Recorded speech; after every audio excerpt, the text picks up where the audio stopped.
नहमदुहु व नसल्ली व नुसल्लिमु अला रसूलिहिल करीम। शब बारात की फजीलत तो अहादीस से साबित है, राजी कौल यही है, इसलिए ये फजीलत की रात है।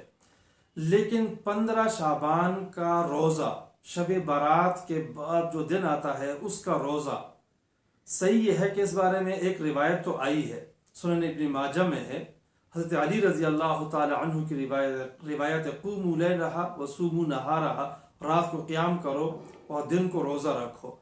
मगर ये हदीस बाज़ हज़रात के यहाँ मौजू है और बाज़ हज़रात के यहाँ इंतहाई ज़ईफ़ है। अब चूँकि क़ूमू लैलहा रात का जो ज़िक्र है वो तो दूसरी अहादीस में भी आया है, इससे रात फजीलत वाली है, लेकिन दिन को जो रोज़ा रखा जाता है इसकी कोई शरई हैसियत नहीं है। लिहाजा 15 शाबान का रोज़ा आम रोज़ों की तरह एक रोज़ा है, आम दिनों की तरह एक दिन है।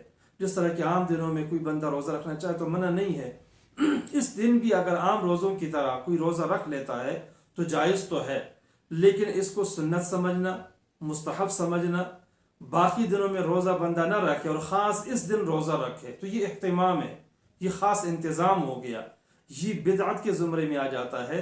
इसलिए इस दिन रोज़ा रखने से इज्तनाब ही बेहतर है। और सही तरीक़ा ये है कि अय्याम 20 के रोज़े हैं, 13, 14, 15, हर इस्लामी महीने की 13, 14, 15 तारीख़ को रोज़ा रखना अहादीस से साबित है। आप सल्लल्लाहु अलैहि वसल्लम ने रोज़े रखे भी हैं, आपने तरगीब भी दी है।